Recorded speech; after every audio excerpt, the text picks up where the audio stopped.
വെഞ്ഞാറമൂട്ടിൽ ആ ഒരു 23കാരൻ ആ 5 ആളുകളെ തലക്കടിച്ച് കൊന്നതിന് ശേഷം ആ പ്രശ്നം ഇപ്പോഴും ചർച്ച ചെയ്തുകൊണ്ടിരിക്കുകയാണ്. അവന്റെ രക്ഷിതാവ് ആപ്പ ഗൾഫിൽ നിന്ന് വന്നു.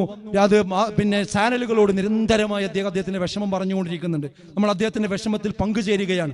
അങ്ങനെയുള്ള ഒരു പിതാവിന്റെ ആ ഒരു വിഷമം മറ്റൊരാൾക്കും വരാതിരിക്കട്ടെ എന്ന് പ്രാർത്ഥിക്കുകയാണ്. പക്ഷെ അദ്ദേഹം പറഞ്ഞതിൽ നിന്ന് നമ്മൾ മനസ്സിലാക്കേണ്ട ഒരു കാര്യമുണ്ട്. അദ്ദേഹം പറഞ്ഞാൽ എന്താ അറിയോ, എനിക്ക് എന്റെ ഗൾഫില് ഒരു 10 ലക്ഷം രൂപ കടമുണ്ടായിരുന്നു, നാട്ടിലൊരു 15 ലക്ഷം ഉണ്ട്.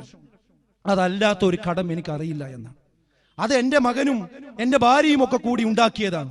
അവരാണ് പിന്നെ ആധാരം കൊണ്ടുപോയി പണയം വെച്ചത്. അവരാണ് ആ തെറ്റായ വഴിയിലൂടെ പോയത്. എന്താ ഇന്ന് മനസ്സിലാക്കേണ്ട കാര്യം? ഇന്ന് പല കുടുംബങ്ങളിലും ആ കുടുംബങ്ങളിൽ പോലും സ്വന്തം ചർച്ചകൾ നടക്കുന്നില്ല എന്നാണ്. ആർക്കാണ് കടമുള്ളത് എന്ന് ആർക്കും മനസ്സിലാക്കാൻ കഴിയുന്നില്ല. അപ്പൊ പരസ്പരമുള്ള ബന്ധങ്ങൾ നഷ്ടപ്പെട്ടു പോയിക്കൊണ്ടിരിക്കുന്നു എന്നതാണ്. പിന്നെ എന്തിനാ ഉപയോഗിച്ചത്? ആർഭാട ജീവിതത്തിനാണ് എന്നാണ്. ഈ ആർഭാട ജീവിതത്തിന് പിന്നാലെ പോയ ഖുർആൻ പറഞ്ഞത് എന്താ? ഇന്നൽ മുബദ്ദിരീന കാനൂ ഇഖ്വാന ശയാതീൻ. അത് പിശാചിന്റെ കൂട്ടാളികളായി മാറും. പിശാചിന്റെ കൂട്ടാളിയായ എന്താ സംഭവിക്കുക?